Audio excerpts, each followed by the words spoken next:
Sixième édition aux réactions des commentaires. Nous allons commencer par la vidéo sur les mensonges sur les affaires Théo de la Matraque et Rodriguez avec le flashball, où Leto nous dit « Protéger servir n'est pas éborgné et assassiner, intentionnel ou non, le policier qui a crevé l'œil de Rodriguez aurait dû payer. » Non, je suis pas d'accord, parce que la police protéger servir, oui, mais après, elle protège et elle ne sert pas n'importe qui. Je prends un exemple extrême, elle va pas servir et protéger des terroristes. Donc on voit bien qu'il y a une limite à dire oui, la police doit protéger et servir. Bien sûr qu'elle le fait pour certaines personnes, mais quand dans une manifestation ça dégénère, où les gens vont s'en prendre violemment à n'importe quoi, bah là la police c'est aussi son rôle, c'est la sécurité de l'endroit, du lieu et d'autres personnes. Donc il y a une limite à dire ça. Après, à savoir si ça a été fait intentionnellement ou pas, ça c'est encore autre chose. Mais après, oui, en règle générale, si la police fait des bavures, bien sûr qu'elle mérite d'être jugée et punie. Concernant la réaction aux propos de Guillaume Janton et de Mathieu Delormeau, suite aux bandes LGBT que la ministre des Sports avait au Qatar. Nous avons un commentaire de Daddy687 qui nous dit « Donc si le Qatar venait nous dire que la peine de mort est légitime, comment réagirais-tu » Et Rappel Islam 21313 nous dit « Si l'émir du Qatar met un t-shirt fuck les LGBT en venant en France, on verra ce que ça vous fera, les Français et leur hypocrisie. » Alors il y a deux choses. Si par exemple quelqu'un du Qatar ou le Qatar venait nous dire que la peine de mort est légitime, bah oui, elle a le droit de le dire. Ça, c'est des questions de débat, de pour ou contre. D'ailleurs, même en France, hein, la question, elle est très partagée. Je crois même que, selon les sondages, il y a une majorité qui veulent remettre la peine de mort. Donc, je veux dire ça, il n'y a rien de choquant. Ensuite, si quelqu'un ou un émir des Qatar avait un t-shirt « fuck les LGBT », là, c'est différent, parce que dans un cas, on a quelqu'un qui défend un être humain, ou en tout cas une partie de l'humanité, et dans ce cas-là, c'est quelqu'un qui porte un message de haine sur, justement, quelqu'un ou une partie des humains.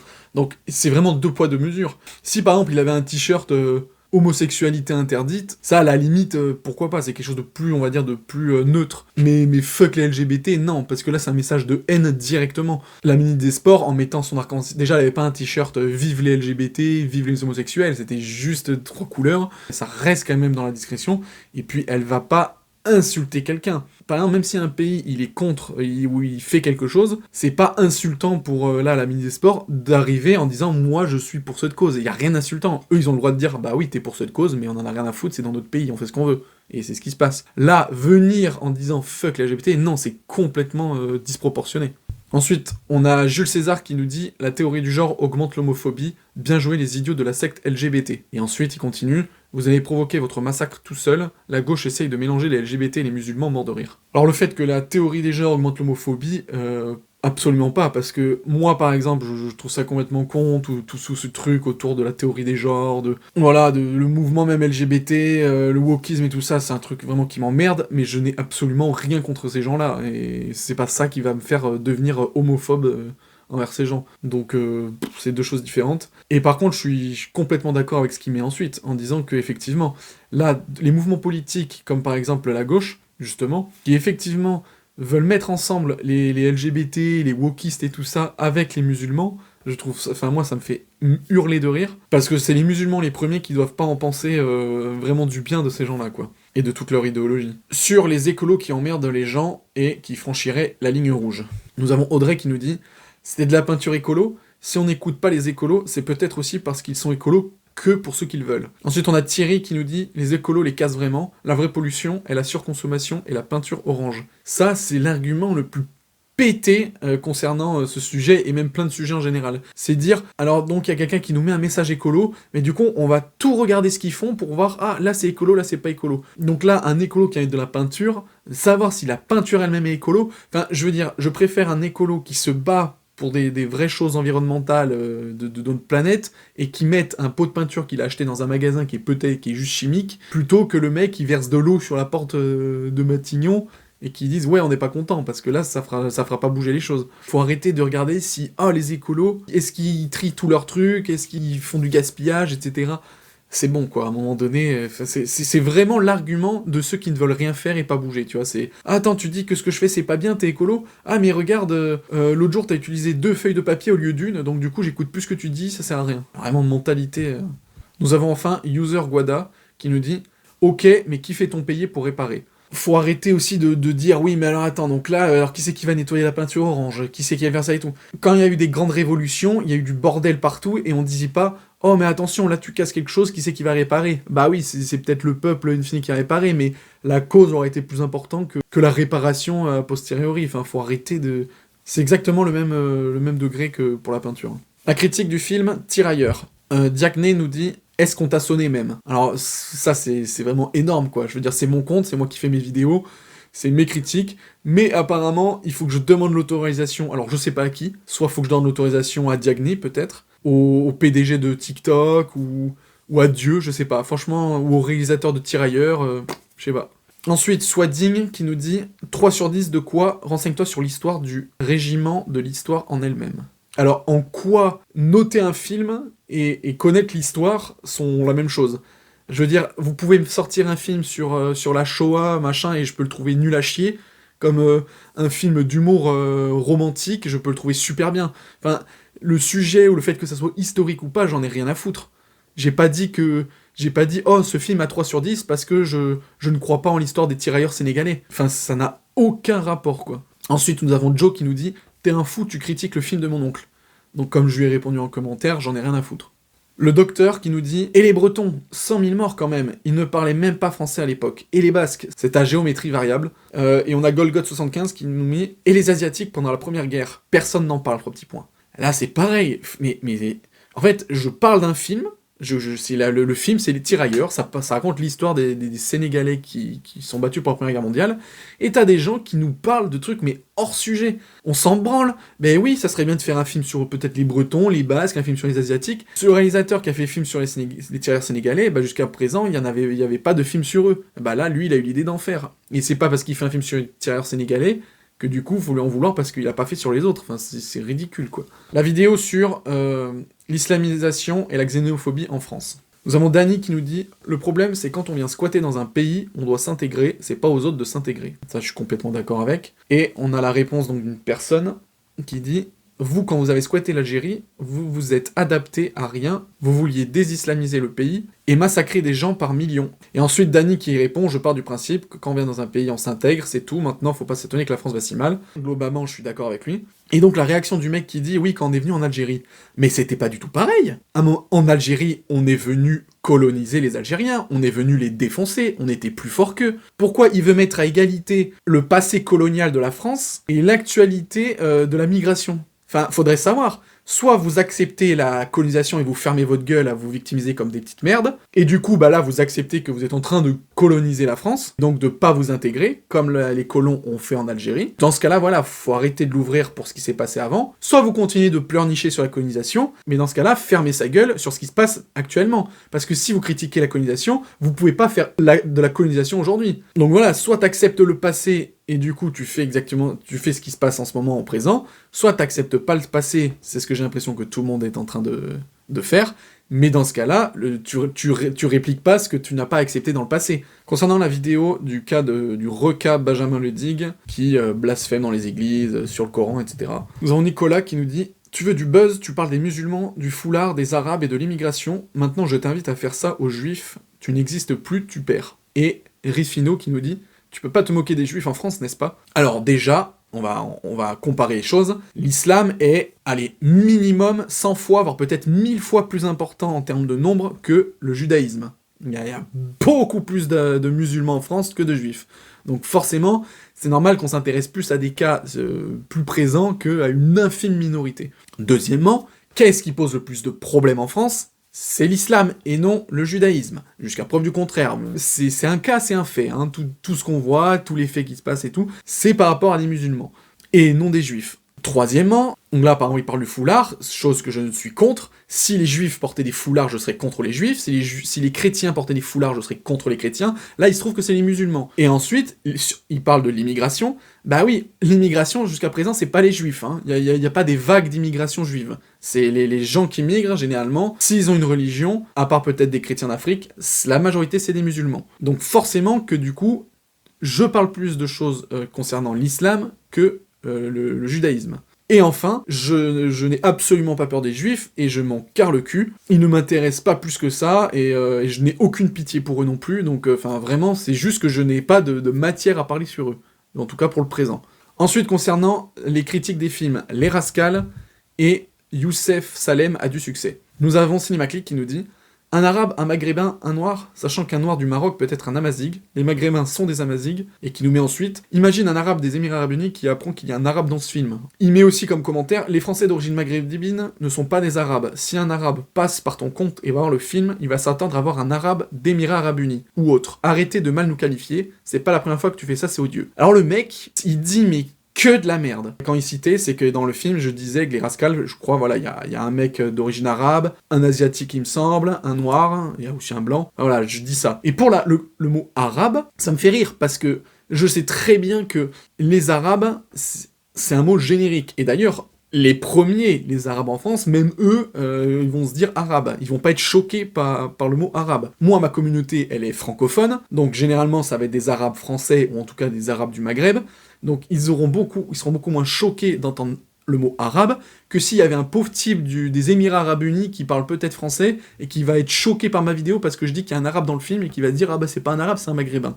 Sauf que, bah si, des maghrébins sont des arabes. Parce que ce qui me fait rire, c'est qu'il parle des Émirats Arabes Unis. Mais je peux lui dire exactement la même chose. Des gens des Émirats Arabes Unis seraient insultés de dire que c'est des arabes. Parce que, au même titre que des Marocains, des Algériens, des Tunisiens, des Libyens, des Égyptiens, des Libanais, des Syriens, des Irakiens, des Jordaniens, des Yéménites, ou des gens d'Oman, ou d'Arabie Saoudite, c'est des peuples complètement différents. À la base, le mot arabe, c'est pour les arabes d'Arabie Saoudite, le pays d'Arabie. Et seul arabe, même, donc voilà, dire qu'un arabe d'Émirats Arabes Unis, bah non, c'est une insulte aussi, c'est peut-être pas un arabe, un mec d'Émirats Arabes Unis. Même s'il y a le nom dans le titre, cet habitant peut venir d'un peuple, comme par exemple en Algérie, il y a les Kabyles, les Chaouis, ou en tout cas d'autres tribus, même voilà, des Berbères. Enfin, il y a une multitude d'ethnies dans ce qu'on appelle le monde arabe, mais parce que justement, l'Arabie, à un moment donné, a colonisé tout le Moyen-Orient et l'Afrique du Nord.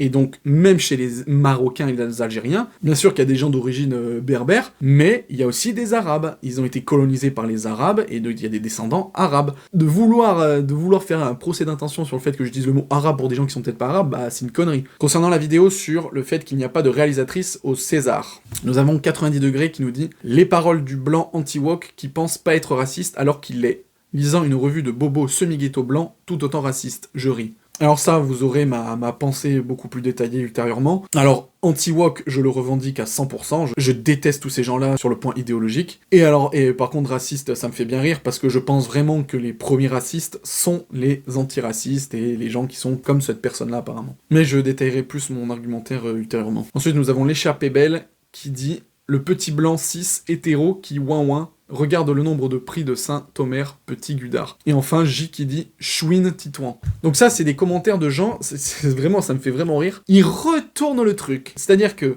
à la base, c'est eux qui pleurent parce que dans la cérémonie des Césars, il n'y a pas de femmes.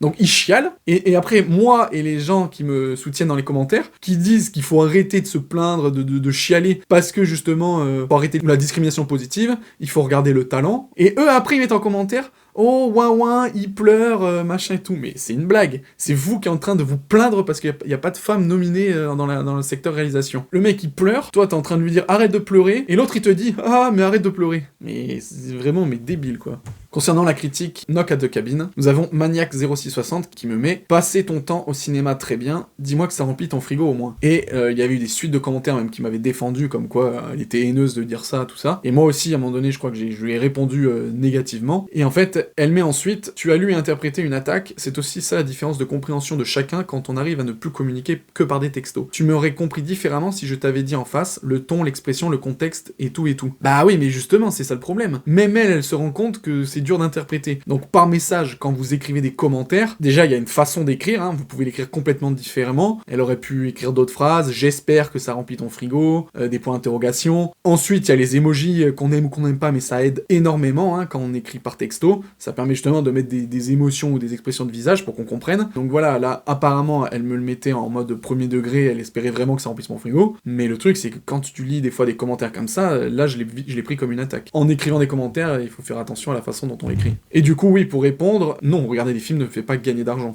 Concernant la vidéo d'Idriss Aberkan, Dieu ou escroc. On a Touria qui répond, parce que là où je suis en complet désaccord sur Idriss Aberkan, c'est par rapport à la surpopulation. Moi je trouve que c'est la plus grosse connerie et que lui, il est pour ça. Et donc elle dit, n'importe quoi, vous croyez en Dieu, si vous croyez en Dieu, alors ne pensez-vous pas qu'il a tout prévu. Idriss est musulman et il y croit. Alors oui, je sais que Aberkan est soufi, mais alors oui, je vais dans son sens. Si Dieu a effectivement tout prévu, il a aussi prévu l'intelligence de l'être humain. Il a prévu notre cerveau qu'il a confectionné à la perfection. Il a prévu qu'on était plus des singes, des débiles, et qu'on avait une certaine intelligence si on réfléchissait, et qu'on utilisait un peu notre cerveau. Et ben justement, en réfléchissant à ça, on comprend vite que le rapport humain-ressource est pas compatible si l'humain est en continuelle expansion. Même si dans les gentils petits contes qui sont la Bible et le Coran, il est marqué multipliez-vous, croissez. Oui, parce qu'à l'époque, il y avait pas beaucoup d'humains sur la planète. Donc croissez, mais jusqu'à un certain moment. À part si la planète, elle gonflait à chaque fois et qu'il y avait de plus en plus d'atomes dessus et de ressources, là, non, c'est un monde fini, donc à un moment donné, il faut stopper la croissance. C'est juste mathématique. En plus, Idriss Aberkan, qui est apparemment hyper intelligent et calé sur les mathématiques, il devrait comprendre ça. Ensuite, on a Claudia Tesla qui nous dit « Mais de quoi tu parles? Quelle surpopulation? Tu écoutes trop Sarkozy ou Bill Gates? Il y a des vieux qui partent et des nouveaux-nés qui arrivent. » Alors déjà, je n'écoute pas Sarkozy et Bill Gates, et je suis pas forcément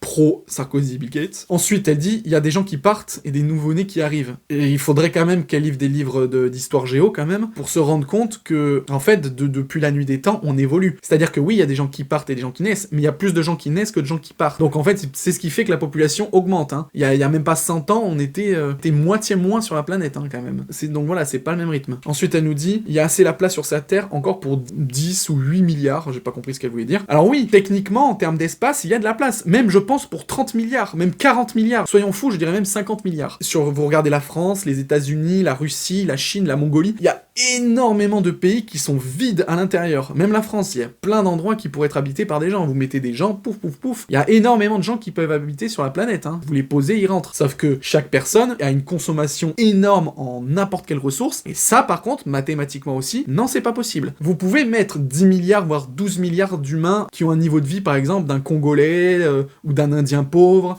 d'un Chinois pauvre, d'une personne du Bangladesh par exemple, oui, c'est possible, parce que eux, ils vont vivre juste en buvant un peu d'eau et de la terre, ça vous pouvez en mettre. Par contre, si vous mettez 12 milliards d'êtres humains qui vivent comme un Américain ou un Occidental en général, c'est physiquement pas possible. À l'heure actuelle, c'est impossible. Si vous voulez la même consommation de ressources, d'énergie, d'aliments, de biens, de matériel, ce n'est pas possible. Il n'y a pas assez de choses matérielles sur la planète. Donc voilà, c'est une connerie de dire ça. Ensuite, nous avons Shaftired qui nous dit « T'es un fanatique aussi, mais d'Israël ».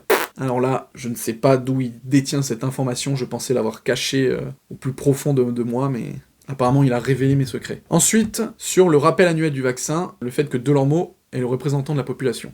Nous avons Eric qui nous dit « Ils vont tous retourner leur veste, ils savent qu'ils ont des morts sur la conscience, ils ont été payés pour ça, mais la peur change de camp. » Et MFBD76 qui dit « Ils font preuve d'intelligence, mais beaucoup de retard. » Donc voilà, j'ai bien aimé ces deux commentaires. Sur la critique du film, Emmett-Till. Nous avons quelqu'un qui nous dit « J'ai vu ce film, il est utile, une piqûre de rappel pour notre société. » Alors comme vous avez vu, j'ai adoré ce film, j'ai trouvé vraiment très bien, et puis il est vraiment ignoble, hein, ce qui se passe, à la cause des Noirs à ce moment-là, c'était vraiment infect. Mais par contre, non, je suis pas du tout d'accord avec son commentaire. Une piqûre de rappel pour notre société. Mais ça, encore une fois, c'est un commentaire de wokiste, de victime, hein, mais bon, c'est un peu la même chose. Faut arrêter. On entend tout le temps des victimes, des gens se victimiser. Oh, mes ancêtres, ils étaient malheureux, oh là là. Mais on s'en bat les couilles, il faut évoluer, il faut avancer, il faut arrêter. S'il y a des inégalités dans le présent, là, il faut se battre, la cause elle est juste sur le présent. Les gens qui souffrent et qui en chient sur le présent, ça c'est intéressant. Mais alors par contre, les trucs du passé, mais il faut arrêter. C'est bien dans les livres d'histoire pour se rappeler les choses et ne pas les oublier,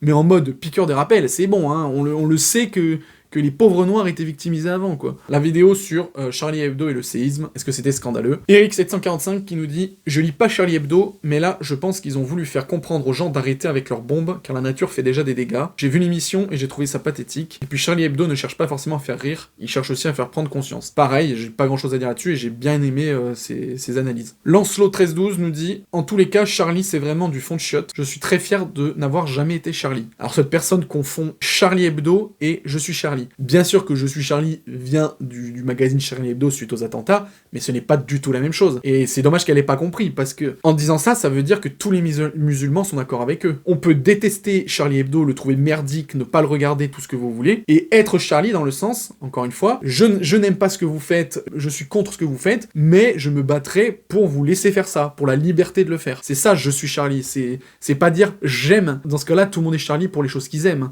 C'est ridicule. Là, c'est Je suis Charlie dans le sens, justement, c'est l'acceptation de tout. Accepter des choses qui même ne vous font pas plaisir ou que vous n'aimez pas forcément. La vidéo sur Kenza Poupette et le rapport avec les enfants médiatisés, etc. Nous avons Shy Angel qui nous dit « Vous connaissez beaucoup d'enfants de stars heureux, ou plus objectivement, qui n'a pas de sérieux problèmes ?» Alors ça, c'est pareil, ça me fait rire. Donc le mec, il est en train de dire que, allez, 80% des enfants de stars sont malheureux ou ont des problèmes, des sérieux problèmes. Alors le gars, il connaît toutes les stars du monde, apparemment. Tous les enfants de stars du monde. Il se rend pas compte. Vous prenez toutes les stars de la planète au sens large, vous imaginez le nombre d'enfants qu'il y a, et puis eux, après, de petits-enfants et tout ça. Les enfants de stars qui ont eu des problèmes, des trucs avec la justice, de santé, de tout ce que vous voulez, c'est des choses qui ont été médiatisées. Donc forcément, c'est des choses qu'on remarque, et du coup, on va se dire, ah ouais, les enfants de stars, ils font des conneries. Ils s'imaginent pas tous les non-cas, tous les enfants de stars où il n'y a pas eu de papier sur eux médiatisé, parce que justement, ils étaient normaux. Donc en fait, il a un biais cognitif de croire que, parce qu'il a vu, allez, franchement, je suis large, il a vu 100 enfants de stars avoir des problèmes, bah oui, mais c'est 100 sur 10 000 enfants de stars. C'est rien du tout. Donc oui, non, je suis pas d'accord avec lui. Je pense que de médiatiser son enfant ou quoi, c'est pas forcément un drame si tu l'éduques bien. Et donc là, oui, non, les enfants de stars, il y en a beaucoup qui sont heureux. Hein. Ou en tout cas qui n'ont pas de problème. Enfin, sur l'interview de Kemi Seba, qui nous dit « De Gaulle est quelqu'un que je méprise », nous avons No Game qui nous dit « Il était payé par les Russes, ce mec, renseigne-toi ». Mais encore une fois, j'en ai rien à foutre. C'est quoi le rapport? En fait, c'est des gens, ils ont l'impression d'être intelligents, ils ont entendu une info, et ils se disent « Je vais la balancer ». Je mets un extrait de Kemi Seba, je respecte beaucoup de ses idées et je suis d'accord avec beaucoup de choses qu'il dit, mais voilà, faisant partie d'une autre civilisation, je suis idéologiquement opposé à lui. Mais je comprends ce qu'il dit. Et donc lui, forcément, il a une vision négative de Gaulle par rapport à ce qu'il a fait avec l'Afrique, et en plus, lui-même le dit qu'il comprend que nous, on ait une vision positive de Gaulle. Et même, il accepte ça, mais au moins, il le dit franchement qu'il n'aime pas De Gaulle. Et donc là, de mettre un commentaire, il a été payé par les Russes, mais c'est quoi le rapport? Il aurait été payé par les Américains, j'en aurais rien à foutre. Il aurait été payé par le Sénégal, j'en aurais rien à foutre. Franchement, les gens, ils ont envie de mettre des trucs juste pour montrer qu'ils ont appris quelque chose.